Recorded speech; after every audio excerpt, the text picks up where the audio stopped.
Euzu billahi mineşşeytanirracim. Bismillahirrahmanirrahim. Elhamdülillah ve salatu vesselamu ala Resulillah ve ala alihi ve sahbihi ve men vala amma ba'du. Qarindoshlar, bizning bugun dersimiz 164-bet Rabi'an qiymatul amel fi fariq degan temaga keldi. Ya'ni temaning ilgirki mazmunlaridan xabaringiz bor. Abdur fikir dünyası hakkında yoki texma kengroq aytsak insonning dunyolari haqida so'zlab kelib, insonda 3 xil dunyo bo'ladi. Buning birinchisi fikr dunyosi. Fikr dunyosi qanday shakllansa shunga munosib inson dunyosi shakllantiradi. Ondan keyin fikr dunyosi bilan inson dunyosi etrafdaki eşyalar dünyası, yani münasebet vakitte netice dünyasını yaratdı. Bizden gözümüzge görünüp atkan etraftaki hadiseler, şeyler, neticeler hepsi şu fikir dünyası ile insan dünyasının ki qandaq şekillenişinin mahsulatı. Ondan mühim nokta fikir dünyası dep gelip fikir dünyasındaki katil fikirler. Yani uyg'unish hareketi, gülünüş hareketiga ağır derecede zarar veradigan, bununla fakat uygun kelmaydigan katil fikirlerden 14 fikirini bizge ko'rsatib o'tgandi. Undan keyin ham Abdur salbiy taraflarni bizga ko'rsatib o'tgandan keyin yana fikr dunyosiga munosabatlik taxminan 5-6 yaqin ijobiy bir noktalarni bizga alohida depirip keldi hazırlık kadar.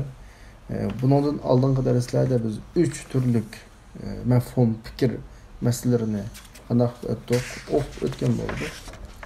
Eğer temisini esleyildi sana, bunun birincisi vakit kıymetiyle karta bizim idimizdeki bir fikir meselesini Abdurkoyup ötken oldu. İkincisi de iman degen qanday tushunch, Allah'ın barlıq birlik ahiretki iman, İslam iman bulandı ya ki dair cihette bir kenar hukumu mesela.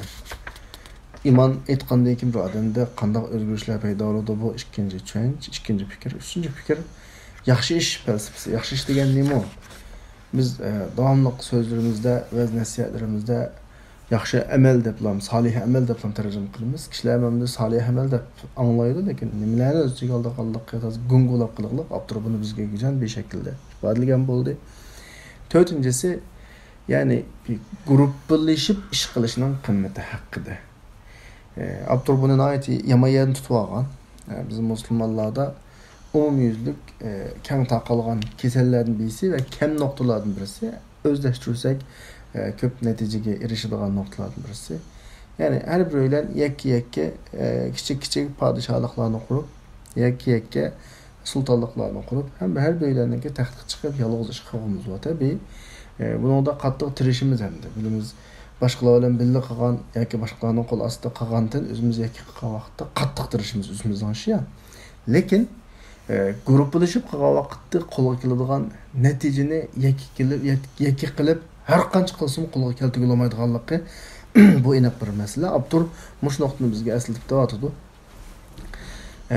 Bu 4-chi qimmat qarash bizning jamiyatimiz umumiy şekilde, bir sifatna amma degan umumiy şekilde ehtiyojli qo'ygan bir qimmat qarash. Chunki fa mujtamaatna degan fa, chunki bizning jamiyatimiz shaxsiy ish asosida, shaxsiy natija asosida qurilgan bir jamiyatlar qiliqliq. Musulmonlar jamiyati. Men bir qurumga tabi emas, men bir shaxsiy adam, men palani. O bir qurumga tabi emas, u palani bir shaxsiy adam mesela ma şekilde. Ama beynama degani amma gruppa qimmat qarashi yoki gruppa so'zi nurg'un narsalarni o'z ichiga oladi yoki nurg'un narsalarni asli ko'zda tutadi asli. Bu oddiy gap emas. Yani bu nimani ko'z tutadi? Ta'ni degan gap ko'z tutadi degan gap. Nimani ko'z tutadi desa, o'zaro hamkorlashish, o'zaro birisi bilan aloqa bog'lash, ondan ishlab chiqarishninki tezligi, sifati Bu noktalar ve hiye bu noktalar yekke işte bombaydigan bir narsa amaliyotda. Yekke adam qancha qilsin en güzel neticeni qo'lga keltirgan taqdirdami unda jamoiy shaklda guruh bir şekilde qilgan natijalarni asla qo'lga keltirguli bo'lish mumkin emas. Amel fi fariq bir guruh ichida xizmat qilishning o'zguchliq bir shart talablari va mustalzamatuhu degan gap shart talablari va masalan o'zaro hamkorlashishga o'xshash, o'zaro kuyinishga o'xshash ki agar gruppa bu xil kuyinish, bu xil hamkorlashning ruhini yo'qotgan hamon o'zaro tarqilib ketadi. Yusbihu mutanafiran degan bir bilan bir yerga kelmaydigan, taqilib ketgan bir holat turadi. Bu nariqi hozirgi texnik tushuntirishimiz uchun futbolni misol qilsak bo'ladi qarindoshlar. Futbol o'ynagan vaqtda bir komanda agar shunday men top kirgizdim deb shaxsiyatchilik qilib qaysi bir a'zo o'z oldiga ish tutgan hamon o komandaning yengilishi muhaqqaq bo'lib qoladi endi. Yengilsa hammasiga o'xshash. Bu nuqtani inson asli qanday qilishi tushunish kerak. Ammo o'zaro kuyinish ruhi ekran chiqayotganda qarindoshlar, kitob chiqayotganda men endi kitob chiqdi deb o'ylab so'zlaverdim. Tamam. Ama kuyinish ruhi o'zaro hamkorlashish va mukammallashtirish yoki to'liqlashni buni maqsad buning chaqirdi. Va yolg'iz ish qilgan vaqtda, inda kulli fard degani har shaxs ish qilgan vaqtda kuch nuqtasiga markazlashish, mahoratlarning turli bo'lish qatorliq ma'nolarni chaqirdi.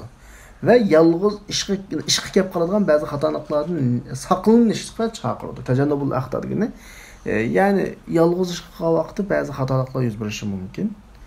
Ammo ko'pchiliklar ish qilgan vaqtda mana shu xatoliklardan qanaqa qilib bo'ladi, saqlab qolg'ili bo'ladi. Agar haqiqiy birisi-birisiga kuyinish ruhi bo'lganda, ya'ni ba'zi masalan deylik bir jang maydonini tasavvur qilsanglar. Jang maydonida bir adam bir düşman bilan bulayotgan vaqtda ikkinchi bir tarafdan kelib yeni bir düşmanning hujumiga uchrashi mumkin. Belki shu vaqtda agar hamkorlashish ruhi, kuyinish ruhining bir aks etadigan bir nuqtasi bu. Men bir düşman bilan bulayotgan vaqtimda keyin tarafdan yeni bir düşman kelib meni etib etishi mumkin. Shu vaqtda men bilan bir guruh bo'lgan a'zolar, mening atrofimdagi qarindoshlarim qanday qiladi? Men hujum qilayotgan dushmanni qanday to'xtatadi?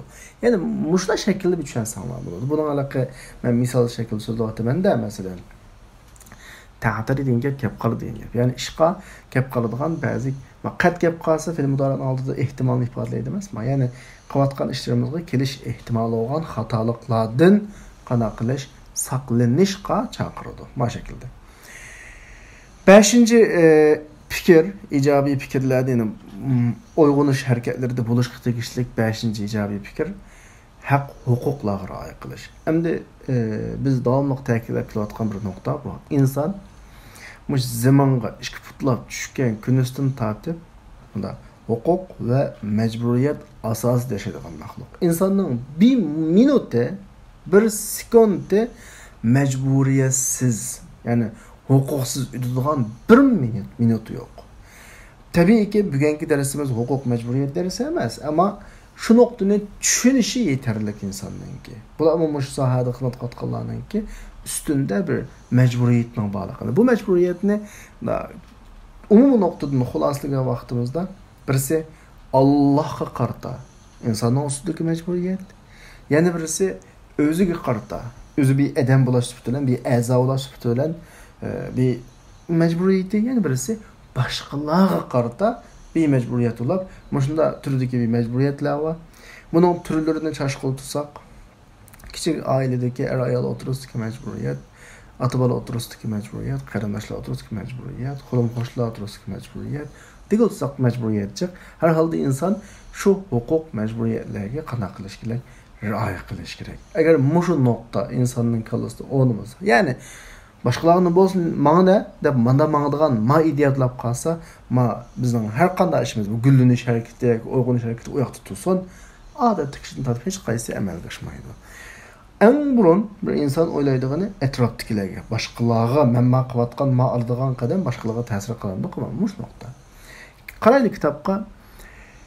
Fari'ayatu haqqillah. Allohning haq huquqiga, Allohning haqqiga rioya qilish, Allohning buyruqlarini ijro qilish, o'rinlash va cheklamalardan yenish orqali bilan bo'ladi. O'zining haqqiga rioya qilish bo'lsa, shu o'zini tugashtiradigan butun narsalardan saqlash bilan bo'ladi. Ya'ni insonning odatda o'zini moddiy, ma'naviy jihatda tugashtiradigan bir omillari bor. Insonning xohishi, nafsi uningga chaqiradi, lekin aqli unutib bitalaydi. Mashni qilsam bo'lmaydi deyalaydi. Bularni qanday qilish, saqlash orqali bo'ladi. Ondan keyin kishilarning haqqiga rioya qilish, ularga insof qilish bilan bo'ladi. Hattoki biz ular bilan ularning aqidalarida, tasavvurlarida ixtilof qilishgan taqdirdami. Bugungi o'rtaga chiqayotgan butun ixtilofning tam manbasi yoki kam tarafi sababi o'zaro insof qilmaslik. O'zaro boshqalarning huquqiga rioya qilmaslik. Ya'ni ilgirki musulmonlarning g'alaba qilishining asosli javriy nima edi desa, dal insofga bo'lgan ularning qudrati degani insof qila oladi, ya'ni qarash tarafga bunda insof degan nima desa, qarash tarafninki haq huquqini xuddi o'zining haq huquqidek qarash. Mana bir nuqtaga yig'incha qilsak bo'ladi. Manga to'g'risi boshqalarga to'g'ri, manga xatosi boshqalarga xato. Bu shaklda oddiy, bak oddiy. Bizning oramizda qanday qiliqlik desa, men qilsam bo'ladi bir ishni, ammo boshqalar qilsa bo'lmaydi. Sen qilsang bo'lmaydi bu. Yoki bir ishni men qilmayman, sen qil. Mush ideya bizda umumlashib ketganlik. Bu dal bizningki birisi bilan bo'lgan aloqamizga ajoyib eg'ir ziyon soldigan ish. Biz hozir gullanish haqida, bir ummatni qutqizish haqida gap qilyapmiz ya. O xillamni yiroqda qoladi agar shu nuqta aminlashmagan vaqtda. Odatdagi deyli bayatnaliqqa guruhlashib xizmat qilishning qimmatliligini gap chiqdi. Guruhlashmaslikning tub omillaridan birisi boshqalarning haq huquqiga rioya qilmaslik, insof qilmaslik. Masalan, sizlardan so'rab baqsam, Uyg'ur, 2 dona Uyg'ur bir yerga kelib, bir tijoratni boshlab, bir 10 yil davomlashgan so'tni bilamsizlar? 10 yil davomlashgan shirkatchilikni bilamsizlarmi? Xususan shaxsan bek az, favqulodda az. Nima az deganda insof yo'q. Qanday insof yo'q desanglar? Bir misol. Ishkidan sheriklashib tijorat qilsa, agar shunday ziyon tortib ketsa, ikki taraf qanday o'ylaydi desa, xuddi men mushu ishga sherik olmagan bo'lsam, men ziyondan saqlanib qoldim deydi. Ikki taraf. Halbuki ikkisi teng sherik endi. Foyda kelsa qanday o'ylaydi desanglar, agar yolg'iz qolgan bo'lsam, bu foydani men oldim deb o'ylaydi endi. Demak, bizda insof hamda o'zimizni davolayapmiz ya hozir. Maqtasak maqtaydigan yerlarimiz jiq. Davolayotgan bo'lgandan keyin kasallarimiz to'g'riliq so'zlashyapmiz ya. Bular desalar, ro'yimiz bak tushib ketmoqsin, davomli o'zimiz unday emas. Masalan, bir misol olay, gerçekten kafir olsama, Yahudi olsama, yani bulvatkan işten nedir bakımızda? Hemen işletivatkan bir sistem var, Google bilirsizler. Google'un kurgucusu işki edem. İşki edeme. Ta hazır kadar devamlı şu adı Google'un bahası azımda neçe milyar pul endi. Man bir oylansanlar bunda. Yaxonu bilirsizler. Hazır qancha pul bahası uqmayman ama isimli qilishcha 2012-2013'larda demak 47 milliard Amerika dollariga baho qo'yilgan bir baho. Shu bir ishki odamniki. Birisi Amerikalik, birisi Tayvanlik Xitoyning birisi. Ya misol olsak bakchaq buningga bahasi. Lekin nima desanglar, har odam agar boshqalarga qarata buni dinimiz nuqtasidan izlasak, bizning dinimizning atalg'us bo'yicha izlasak, la yu'minu ahadukum hatta yuhibba li akhihi ma yuhibbu li nafsihi. Ya'ni o'zining qarindoshiga, o'ziga yaxshi ko'rganda qarindoshiga yaxshi ko'rmagan qadar mu'min bo'lolmaydi degan bir hadis var bilasizlar. Dal boshqa narsa emas, o'ziga yaxshi ko'rganini, qarindoshi yaxshi ko'rish deganda bir atalg'u bo'yicha tushuniladi. Bu boshqalarning haq huquqiga rioya qilish. Men olsam to'g'ri bo'lsa, cho'qim boshqa olsin to'g'ri. Men qopsam to'g'ri bo'lsa, boshqalarga qopsam to'g'ri. Ya'ni sana to'g'ri ish, menga to'g'ri, menga to'g'ri ish, sana to'g'ri. Sen qilsang bo'lmaydi, men qilsam bo'ldi, men qilsam bo'ldi, sen qilsang bo'lmaydi. Ma ish asla va asla mu'minchilikka to'g'ri kelmaydigan ish. Bika buni imonning bir asosiy taqozolarini qilib qo'ymaydi payg'ambar alayhissalom. Chunki g'albi mush asosda bo'ladi. Mush nuqta to'g'ri qilmagan vaqtda diniy ish, ummatni qutqarish oyoq tutilsin. Odatda kishilarimiz bu qilib qoladi. Bayat misol olgandek ikkidan tijorat qilishib, oxirigacha bir güzel bir şekilde chiqqanni bek az ko'raylik biz endi. Inna riayata hadhihi al-huquq ath-thalatha, bu 3 huquqqa rioya qilish utuqninki kapolatlaridan bir kapolat. Bu 3 huquqqa zulm qilish keskin mag'lubiyat tarafga qarab ilingan tunji yo'l qarindoshlar, tunji yo'l.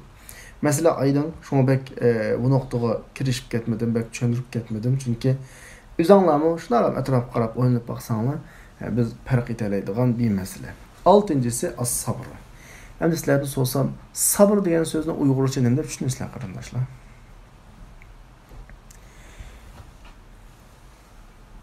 Bu narsa yozib bakamsizlar.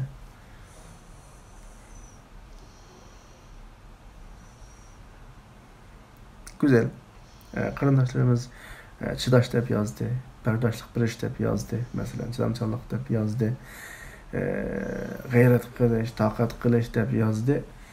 Agar burundan mush shaklda tushungan bo'lsak, balkim nurg'un tasavvurlarimiz, nurg'un tafakkurlarimiz boshqacha yetilgan bo'lishi mumkin edi. Sabrninki doirasi bek kengroq bu. Normalda Qur'onda shu g'albininki asosiy bir tarafini sabrga bog'liqlik. Vasta'inu bis-sabri was-salat. G'albi ikki xil asosda bo'ladi. Birisi as-sabr bilan, yana birisi as-salat bilan. Sabri uni hozir tushuntiramizda endi. Yana birisi Alloh bilan bo'lgan aloqa. Alloh bilan bo'lgan aloqaninki eng yorqin ifodasi namoz endi. Shunda bo'lganda innalloha ma'as-sabirinki qalbi shunda bo'lgan vaqt shakllanadi. Abdur bir yerde bizge sabır deb bir türünü berdi. Ayattaki sabır şu. Sabrının adette kelgen musibetlerge sabır qilish bu bir ma'nosi var. Bu bir ma'nosi. Anlekin maqsadga yetish yo'lidagi kelgen mushaqqatlarga nisbatan bardoshlik bilish, chiddash, chidamchan bo'lish, g'ayrat qilish. Odatda besh qilmoq tas, haqiqatan tas qarindoshlar. Masalan, o'quvchi desak, bir o'qishni desak, shu topda ettigellik dersimizge bence hem öyle zorluk ilgili ondan kopudu. Çokum zorluk yiyişten vazgeçidiğalarımız yok aramızda. Ama zorluk denken dersimizge kirip anlaydıgan qarindoshlarimiz aş topdaki bak 90 qarindoshimizdan aran 20 etrafıdan anladı demdi. Qağallarçı. Nimiş qalsa onunla biraz g'ayrat ketidi. Biraz kuzning iç qayyalarga chidash to'g'ri keladi. Eğri basqan eğirlikni ko'tarish to'g'ri keladi. Bir o'qish uchun jihad qilish, mujahid deb ba'zida eg'izimizga kas qatig'iga qilib qo'yamiz. O toshning ustida turib, tog'ning ustida turib shundami? Biz ko'p uyda yotgan bo'lsak, ular jafoliq bir yerda turib jihad qilmoq oson emas. Da'vatmi shu? Da'vat qilmoq oson emas. Zamonlarda vatanga turib da'vat qilgan odam unda bir ko'tarilib, xalq hurmatlab qolgan bilan unda ketivermeydi işler. Davet qilgan agar haqiqiy da'vatchilab qolsa, onun bir mehnati var, bir sınavı var, imtihanısı var. Onun imtihanı oddiy emas. Mush da'vatchi qilgan imtihondan Xudoyim saqlasin. Da'vatchi shu hayotida nurg'un yil xalqning oldida inoatli yashab, bir vaqt keladi haqiqatni deydigan, bir vaqt keladi o'zining jeni bilan deganlarining hammasini rostga aylantiradigan bu oddiy gap emas. Demek her adamın bir imtihanısı var. Her adamın kılıvatkaşının bir cefası var. Bir aldıda atlap ötüşke tegişlik nemeden birisi var. Tosalıqın birisi var. Muşlarının hemmesiga bardoshlik berib, chiddab, kelgan musibetliga sabr qilib o'tishning o'zi nima? Sabr. Ya'ni demakchi shuki qarindoshlar bel ching olsun deydi. Sabr degan yig'ib ekansak, bel ching olsun deydi. Üstünge tağdek musibet olsun, belini çın bağlagan bolsan o'tib ketadi. Aldığındaki tosalığı tağdek olsun, aş belini çın bağlap mansan o'tib. Yani sabır degani texim desek, aş belini çın bağlash deganga farq etmez. G'alba qilishning asosi. Abdurrahman Davotov Qaronni ve şai'u fi mujtemahatina. Bizning cemiyetimizde keng umumlashib ketgan ishdan birisi sabr musibatlar. Xuddi bizning Uyg'ur tilidagi masala o'xshash. Kichik vaqtimizni tortib bizga sabr haqida so'zlaganlar, mayli cho'ng ustozlarimiz kim bo'lsa, sabr qilish dedi. Am bu so'z bizning Uyg'ur tilimizga kirib bu so'z ishqa beshimizga kelib qolgan balo musibatga sabr qilam muayyanlashib qoldi. Buning men bayatin degan boshqa doiralari bektilga ilinmay qoldi. Musho bizni buning ma'nosida salaliqi kam tushunchaga ega qo'ydida, bunda qiyinchiliklardan atlab o'tishdan bunda bir narsani qilg'imiz kelsa, bo'ldilar, qanday qilamiz deb bu g'albaga borolmaydi qo'ying. Qur'on vasta'inu bis-sabr degan yerda biz chidab mengishdan voz kechadigan bir mijoz bizda qanday qoldi, yetilib qoldi. Shu xato tarjima yoki kam tarjima tufaylidan. Amaliyotda, baynama degani amaliyotda sabr haqiqatda insonning o'zini mashaqqatning ustida tutib turish degan gap. Vaqfun nafs alal mashaqqa degan o'zini mashaqqat ustida tutib turish. Yine sabrning ma'nosining qatoridan birisi ishlarni shu urundilib bo'lgan qadar qilishga chidash, as-sabr. Sabrı o'qishga sabr ketadi, masalan, chidash ketadi. Alloh tarafga boshqalarni da'vat qilishga sabr, chidash ketadi bunda, bardashlik qilish ketadi. Ilmiy tadqiqotga oddiy emas, kecha-kechalab mukchib o'tirib, ko'zlarini uğlab o'tirib, boshqalar uxlasa, soat 11-12 gacha chiroqlarini o'chirmay tadqiq qilish to'g'ri keldi. Ummat uchun tafakkur yurgizishga bardashlik qilish to'g'ri keldi. Dünyanın kəgingi bərdaşlıq qilish to'g'ri keldi. Dünyanın ketgingi. Masalan, dünya kəgəndə madəmə nisbətən bir ma'lum dərəcədə besim keldi. Dünya adamni tatlıq yerlərə tatib əkdi. Aşının hamma chidash kerak. Dünya ketgan vaqtda bir onun bir masalasi, onun chidash kerak. Mana biz hozir bir 2006'nın aldıda, 2016'nın, 2015'nin aldıda və təmələn aloqalarımız bor, kirib chiqayotgan vaqtimizda dünya bizga oldini qilib bizni qiynagan bo'lsa, endi hozir keyinni qilib qiynayotdi. Bularning hammada qana qilish kerak, sabr qilib, bardashlik qilib, bilimizni mancha yerdan bog'lab, atlab o'tish kerakki g'alaba qilishimiz uchun. Shuning bilan Abdur bizga bildirmoqchi bo'lgan 6 turlik ijobiy fikr dunyomizni zinatlaydigan fikr zihnida deb tushunsak bo'ladi buni. Ya'ni fikr dunyomizdagi biz ilgari o'qib o'tgan 14 turlik qatil fikrinin qarşısındaki ijobiy, yani vaksini fikri desek mi bo'ladi. Bu 6 turli fikrini o'qib o'tdik. To'g'ri Abduramdi mimma sabaq o'tganlardan yuqoriqilardan nodrak shuni bilalaymiz-ki, bu yerda 6 dona muhim qimmat qarash borki, bu ne? Bu qimmat qarashlarni bizning fikr dunyomizga mutlaqo tikishimiz kerak. La budda min gharsiha fi alam afkarina. Mutlaq mush 6 fikr, 6 ideya bo'lish kerak. Ve bunu Sure Esr'de xulasalash mumkin. Sure Esr suresi surelerin hepsi muhim de, ama Esr suresi xuddi Qur'onning hammasini yoki insonning hayotdagi bütün vazifasini depirayotgandek ko'rindi menga. Esr suresi insonga, bir musulmon mu'minga hayotda qilish tegishli ishni hammani deb bergandek qiladi. Men dedim ya qaysini azroq bir izohatni deb berdim. Esr suresi chunki vaqt bilan boshlandi. Vaqt demek insan demek dedik. Andakin insanın her vakitte tugashib ketayotganligini tilga oldi.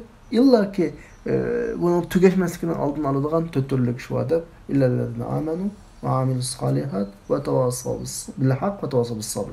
Bu şekilde. Abdurrahman davat etmeyede Fallahu tebarek ve taala Allah subhanahu ve taala sureni esrden qasam qilib boshladi. Nima shu yondasa vaqtning qimmatiga ishorat qiladi. Bu bizningki birinchi fikr. Va 6 fikrin içindeki birinchi fikr vaqtning qimmati deb o'tdik. Ondan keyin insonning tugab ketayotganlik haqiqatini muqarrarlashtirdi. İllaki iman mefhumunu topgan odam bundan mustasno ki amanu. Bu alaqi bizning 6 fikrin içindeki ikinci fikr ki iman. Mefhumul iman. Ondan keyin va amilus solihat deb bizning 6 fikrining 3-inchisi bo'lgan yaxshi ish mafhumi. Bunun şarat qilsa kerak. Anikin guruhlaşib xizmat qilishning qimmatini Alloh subhanahu va taolo haq huquq rioya qilishning qimmatini bildiryapti. Bu nereden chiqdi endi qarindoshlar? Buni nereden chiqiramiz? ve tavasqavdaki tefaale babını çıkarırız. Hemen gramatik okuqluq, sərf okuqluq, tefaale babının bir alahidliki demeydi bilemizler. Demisene bilisizler, iş hareketininki iki taraftan yüz bergerlikini, bir qancha adamның oturdaki ortak şirketini tefaale babı ifadeleydi. Yani özara bir işlerini qilishni ifadeleydi. Bizler kichik vaqtimizda bizga Parisga o'tdi ya, harfi janib sudurfil deydi. Harfi janib sudurfil deydi. Bu Parischa ish hareketininki ikki tarafni yuz berganligini, o'zaro qilishqanlikni ifodalaydi. Bu yerdan biz ikki xil ma'noni olamiz. Birisi guruhda xizmat qilish, bayatdan nechinchi tushunchi bu, 4-chi tushunch. Ondan keyin hamkorlik bo'lgandan keyin bu 5-chi tushunchki o'zaro haq huquqqa qanday qilish, rioya qilish. Ondan keyin vatavasav bil haq, huquq rioya qilish, vatavasav bil haqdan chiqadi. Ondan keyin vatavasav bis sabri, sabrining qimmat qarash. Ya'ni Abdur bizga hozir berayotgan 6 tushunch. Abdur bizga berayotgan 6 tushunch. Dal sur asrninki bizga demakchi bo'lgani, ya'ni texim xuloslagan vaqtimizda ma bizning inson bo'lish. Bunu biraz yo'qolsak bir jamiyat bo'lish. Texim yo'qolsak bir davlat bo'lib qurilishninki asosi mush 6 tushunchki sur asrda xuloslangan. Sur asrninki ismi nima mas'ulning ismi? Sur inson yoki sur asr. Vaqt yoki inson. İnsanın insan bulab qurilishi, insonning bir jamiyatlab qurilishi, insonning bir davlatlab qurilishi del mushu sur asrda markazlashgan 6 dona tushunchaga bog'liq qarindoshlar.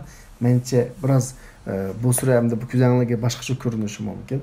Men ba'zi suralarga biraz nima qilib qolsam, beynib qolsam turkchadagi ba'zi suralar tabiiyki Qur'ondan emasqa biz o'xshash qaraymiz-da, mesela oyatda, ammo ba'zi surlarninki tushunchasi kallamizda biraz bizni ta'sir qilsa, biraz bizni boshqacha bir tuyg'uga akelsa, men ko'pincha vaqtlarda namozni jiq o'qiydigan bo'lib qolaman shu surlarni.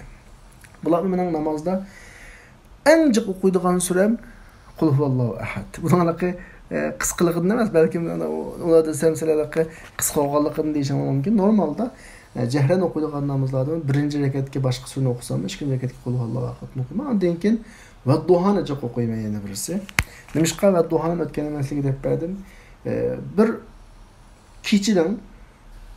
kechininki tongning etib Allah'ның merhametiga erişen bir insonningki ozg'unlik yo'ldan to'g'ri yo'lni tepib, qiyinchiliklardan osonliklarni tepib, o'zaro hamkorlik jamiyatning eng to'ng qolimi hisoblanadigan huquqiy kafolatga ega olmaydigan bir yetimlarning beshini silashdan tortib, eng oxirisida va amma bi ni'mati robbika fahaddis deb bir natija. Allah'ның ne'matini boshqalarga so'zlab bergidek bir holatga kelish u. Mening nazarimda. Ashta bir kallamga mashta kirib olgandan keyin men bu surani chiqib o'ydigan bo'lib qoldim. Asl surasi ma'niyatda bir insonning takrorlab qoldim bu gapni va menga bak yotdi bu gap. Bir insonning inson bo'lishiga yetarlik bir sura. Bir insonning, bir jamiyatning, insoniyat jamiyatining bir jamiyat bo'lib qurilishiga yetarlik bir sura. Bir davlatning davlat bo'lib qurilishiga yetarlik bir sura. Mencha buni har bir odam faqat unutmaslik kerak. Bu suradagi 6 fikrini hech kim qanday qilmaslik kerak, unutmaslik kerak qarindoshlar. Ondan keyin henek bizning dars temamiz aşağıda biz ilgili derslarda o'qib o'tgan 14 yillik qatil fikri haqida ketayotgan ya. Gap shu yerdan chiqqanda shu gapga qaytayli. Asaru al-afkar al-qatila. Ya'ni qatil fikrlarninki ta'siri. Men qatil fikr desam bizning aramizda bir moda bo'lgan bir so'zlayapti. Hozir o'qib anglayapman. Burun binasini maqtamoqchi bo'lsa qatil debchi. Mo qana telefon desa telefonning qatili. Bunda qatil emas. Mavalaqa bizning ishlarimizni o'ltiradigan, planlarimizni o'ltiradigan, natijalarni o'ltiradigan fikr demakchi. Agar mujna fikrlar evjab qolsa biz aramizda, ya'ni bizning natijamiz yo'q bo'ladi demakchi. Ko'zatgan tirishchiligimiz yo'q bo'ladi demakchi. Bunda qatil fikr demakchi.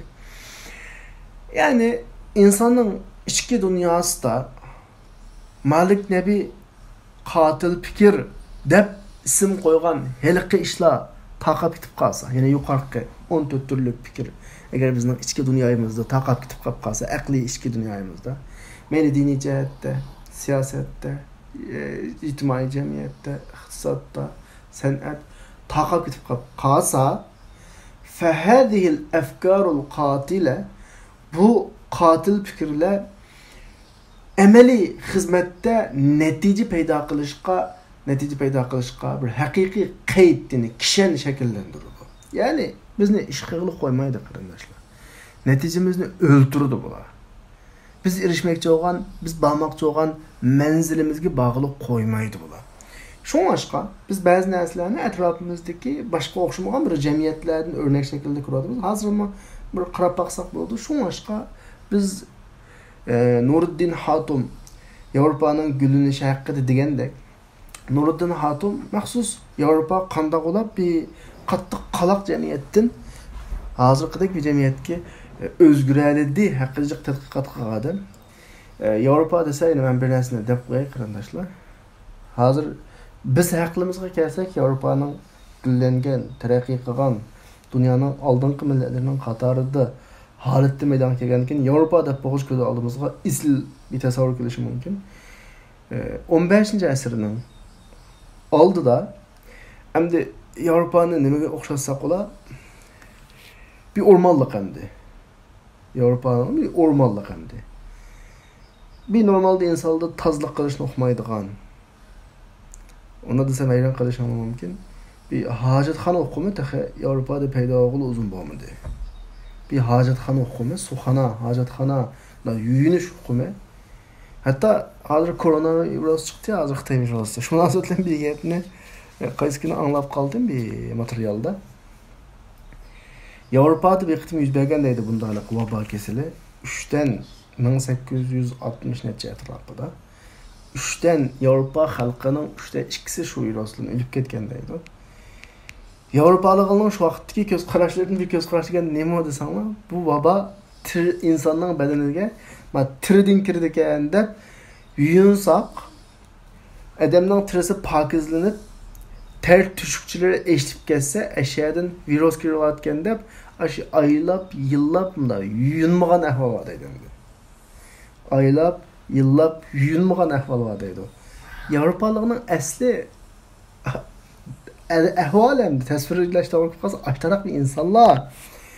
Ama qandaq olab bilgan keladi. Bu nokta pek muhim.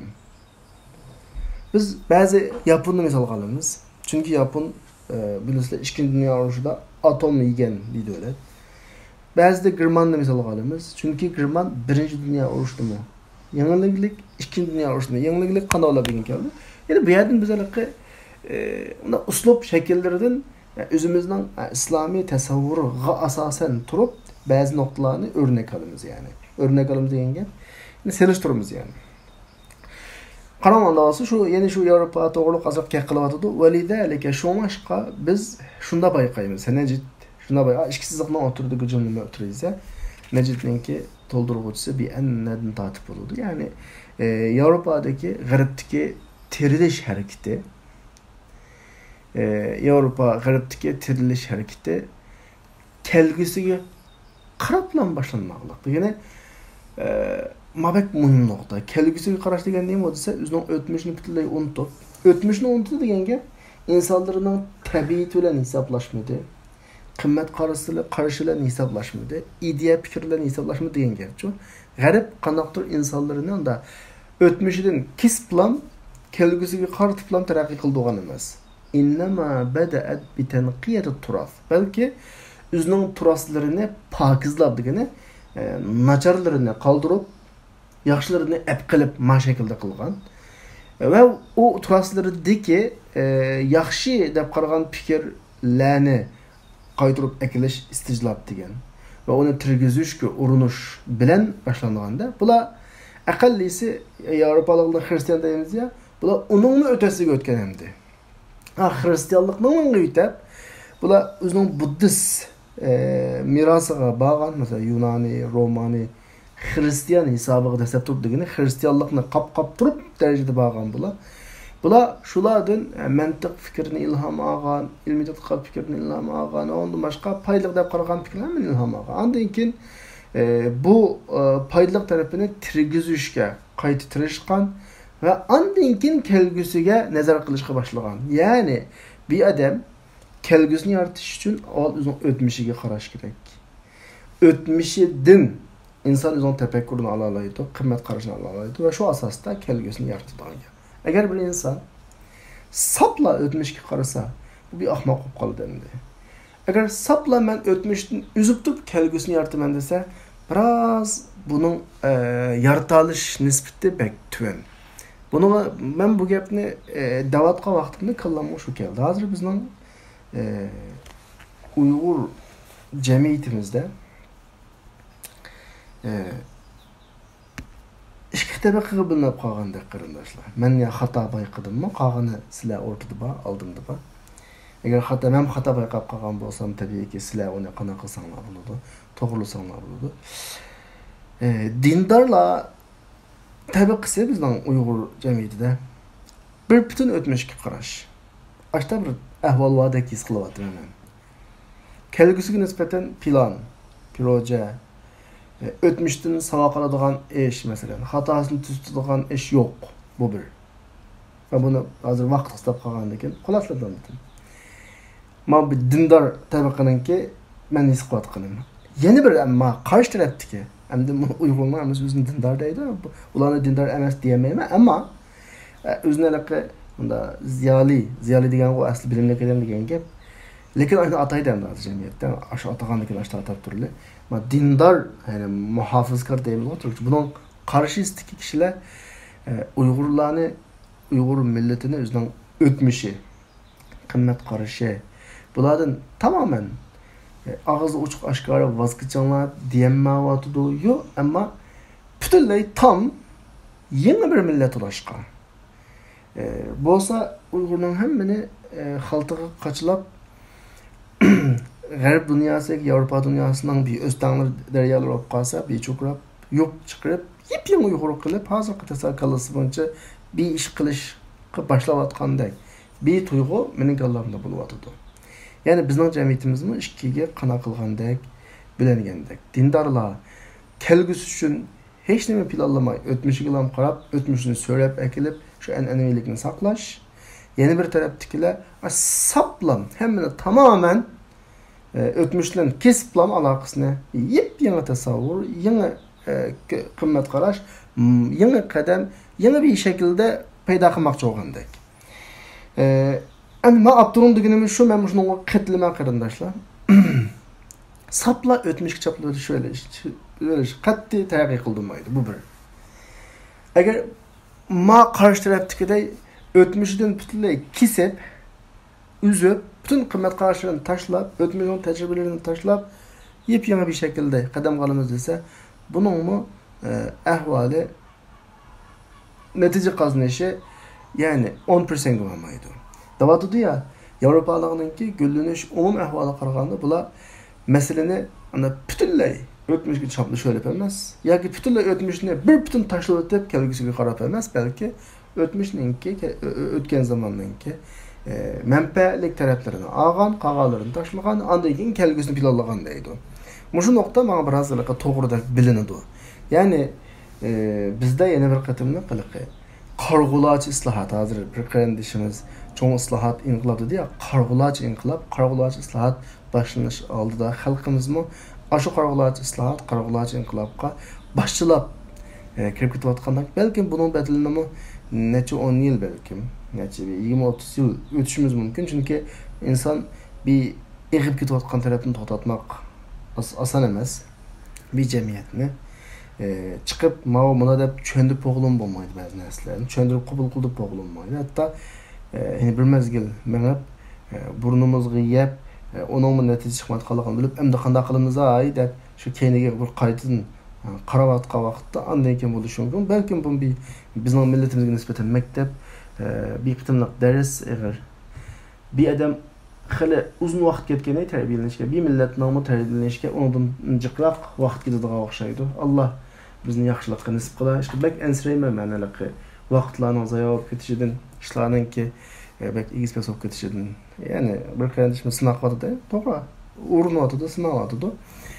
Ama aşta bir boşlukni his kılatıma. Yani ötmüş bilen kelgüsünün oturusundaki maslashtirolmaslikdan, yani bizning dindarlarimizdagi kelgüsü gütenmeslikdan, yana bir tarafdanki ötmüşten butunlay kesip milletni ajratib bilan, sökep ep bilan yana bir qalbda qo'yib chiqishidan ma'nodan biraz ensirayman menchu. Aşta his kılatıma yani. Eğer hata his qilmagan bo'lsam, sizlar qanday his qildinglar, onu bilmayman. Agar his qilganlaringlar o'rtoqlashaman desanglar, yozsanglar bo'ladi yoki ovozli men gap qilay desanglar hozir mikrofonni ochmasam bo'ladi. Demek, eden xuddi Nuruddin Hatun degandek gülünüş hareketi sapla kelgüsüge qaraydiganlar mında ko'ringandek mında hareket emas endi. Yani rej'iye keyniga qaraydigan, yani o'tmishga qaraydigan bir rej'i hareket bo'lgan miqdorda degani bu mana majumlani tahlil qilsak, bu sap o'tmishga ham qaraydigan, o'tmishga ching chaplashib oladigan, kelgusiga hech qanday qaramaydiganmi emas, yoki saplam kelgusiga qaraydiganmi emas, ikkisining o'rtadagi bir harakat demakchi. Lekin kelgusiga qarash ijobiy qarashki, o'tmishga qarash, o'tmishdagi eng yaxshi narsalarni ilhom oladi ve şu yaxshi narsa asosiga talab qilayotgan kelgusini quradi. Yani ikkisining o'rtida moslashtirilgan bir prinsip qana qilish kerak, bo'lish kerak qarindoshlar. Abdur demakchi bo'lgan maqsadni tushuninglarmi qarindoshlar? Abdur sal o'tmishlikni ayblawatadi ve sap kelgusilikni ayblawatadi, moslashtirishga taraf qilyotadi. Kitobga va sunnatga qaytish haqiqiy bizning asli talab shu. Ve bu qaytishning avveli davet başlanğan işlem buludur ki Peygamber İslam davetini qanday başlamışına buludur ki o olsun mu fikir dünyasını özgertiş. Biz qaysi gün dersinde şuna deb başladık ya fikir dünyası meselesinde. İslam qanday başlagan degan yerde o Araplar qanday Araplar dese fikir dünyası çoğalacak bir Araplardı. Ne bedevi. Biz de misal aldık bu yerde. Bir normal gapning to'g'ri xatolig'iga emas boshqa qaraydigan, bir gapning to'g'ri xatoligini bilib bulapmı başqacha muomala qiladigan bir insonlar yo, hatto o'qishdan qochadigan, bilishdan, bilasini bilib qilishdan qochadigan insonlar da'vat ashularning fikr dunyosini o'zgartib, ularni qanday bir millatga o'zgartgan bo'lsa, bugungi da'vatmi shu shaklda bo'lishi kerak deydi. Va bu vallazi bu o'zgartish insonning ilohga bo'lgan qarashida, dunyoga bo'lgan qarashida, g'aybga bo'lgan qarashida va uni qorashab turgan etrafdaki alemge olan karşıda temsil kılıdı böyle. Hem yerde özgürlük gerek insan. Bu noktaların hemmesi de insan bir ideyage, bir fikirge kiliş gerek. Ve her kandak bir medeniyet uygunuş hareketine tutsal oludğan fikir usluplarıdır. Mesela tosqulluqqa qo'shchi tefekkür usluplarıdır bo'lgan fikir usluplarını özgertish. Bularni nima qanday qiladi? O'z ichiga oladi. Mushlarning hammani bir qata qanday qilib chiqish kerak, o'zgartirib chiqish kerak deydi. Ondan keyin Abdur yuqorida Mashhadur Rahin so'zlagan to'q oldingi mazmunda, endi hozir Mashhadul Mustaqbal. Abdur nomi bu haqda güzel bir umidi var. Bu ko'rinishda siz deydi. Muş ümmetni oyg'utish, gullantirish uchun ixlos bilan xizmat qiladigan bir top kishilarni qanday qilasiz ko'rishni kelgusida shunday bir ahvollar bo'ladi. Bu top ijodiyat va ishlab chiqarishni o'ltaguvchi fikr so'zlarni qutilgan bir top bo'ladi. Da qanday yo'lga chiqadi? Tafakkur qilib yo'lga chiqadi. Hayotning turli sohalarida ijodiyat yaratib yo'lga chiqadi. Hayotni qanday qiladi? Yasab chiqadi. Shaklga kirgizib nimishqa ummat talpinayotgan bu gullanishni ro'yobga chiqarish uchun, ummatning hammasi ishtiyoq chekayotgan bu gullanishni ro'yobga chiqarish uchun. Endi ijroga qarata nahva tanfiz mushu qaltis ko'rinishni ro'yobga chiqarish uchun cho'qim islom sohasida xizmat qilguvchi muassasatlar, mayli partiya bo'lsin, jamoatlar bo'lsin, hukumat organlari bo'lsin, yoki tarbiyaviy, amaliy tarbiyaga ko'ngil bo'layotgan taraflar va undan boshqa taraflar bo'lsin, hammasi nimaga intilish kerak desa, shu shaxslarning qishida keng umumlashib ketgan tafakkur uslublarini o'zgartirishga intilish kerak. Biz yuqorida degandek bizdagi kallamizdagi tafakkur uslubini o'zgartirishimiz kerak. ve evlatlarını terbiyeleş uslubu qaytadan qarab chiqishimiz kerak ve ularni o'stiradigan tefekkurga qaytadan qarab chiqishimiz kerak. Hatta yetimme zalik ve bularning bir tamamlanıp muvaffaqiyatli bo'lish uchun belki Müslüman aqllarda zihni xaritlarni sizib intizomlashtiradigan manhaj ve vasıtalarninki to'liq zanjirsimon to'liq silsila yurishlik materiallardan foydalanish mumkin deydi. Andakin oxirisida Abdur bizga bir qur ilgirki mazmunlardan tatib hammani eslatib o'tadi, tazakkir esla deydi. Shu esingda bo'lsinki, inson uch dunyoda yashaydi. Birisi fikr dunyosi, shaxslar dunyosi, shaylar dunyosi. Bu bir nokta. İkinci nokta o'zgartirish ve islohot avval fikr dunyosidan boshlanadi. Bu ikinci nokta. Üçüncü nokta Kur'an-ı Kerim dünyalarının hemmisinin buzuluşu bularını alaydı farqlandirib turadigan bir milletga tushgan. Yani bütün dünyası buzulgan bir milletga tushgan. Bu üçüncü nokta. Cahiliyet fikir dünyası nimaga girib olgan desa bir bilimdin nima tushunch ve qimmat qarash buzuluş, bilimden ügünüşten qattiq yuz o'rish ve gumanga asoslanish qatorliq makisellarga girib olganlikda. Bizning bugungi fikr dunyomiz nechinchi nokta ma'lum? 5. nokta. Bugungi bizning fikr dunyomiz bir top mecmua, bir top tefekkür uslublardan qanaqatıdı, inglavatıdı. Yani buna girip olganlik ki bu tefekkür uslubları gülleniş, uyg'unish hareketlerini palach qilish ve to'ntib qo'yish bilan tahdid salavatidi. Masalan, yuqorida biz deb o'tgandek 14 turlik tefekkür uslubi var ya, qatil Abdurrahman tilg'abdi. Masalan, mabda bilan manhajning o'rtarini aralashtirish, terbiye degan uqumni nachar tushuntirish, boshqa xato tushuntirish, betaraflama tefekkür, başqalarga egishib ketishga mayil bo'lish, masalan, odatni yetkazib akilish qatorliq oxirigacha haqimni o'zinglar o'qib olsanglar bo'ladi. Biz chunki o'qib bo'ldik, hammasini takrorlashning hojati yo'q. Ve oxirgi nokta bütün qalblarimda hamma bilan shu narsaga talpinyapti. Tavvaqqa degani talpinyapti-ki, kelgusi haqida so'zlaydigan odamga, ammo o'tmishningki buyuklik haqida so'zlaydigan odamga emas, garchi buyuk bo'lsin-mi. Ya'ni masala biroz xatarlik demakchi. Eğer mesela bunda vakit kapı kalsa, ümmet özünün ötmüşünün bir bütün arlıdı ve bunun mukalbi kılalışı natayin. Şu an meseleni biraz tampon şekilde yapmamak lazım. Milletini kelgüsüge telpindiriştin bulun. Ötmüşlüğünki hatalıklardan savak kılış, ötmüşlüğünki doğru tecrübelerini yekilleş.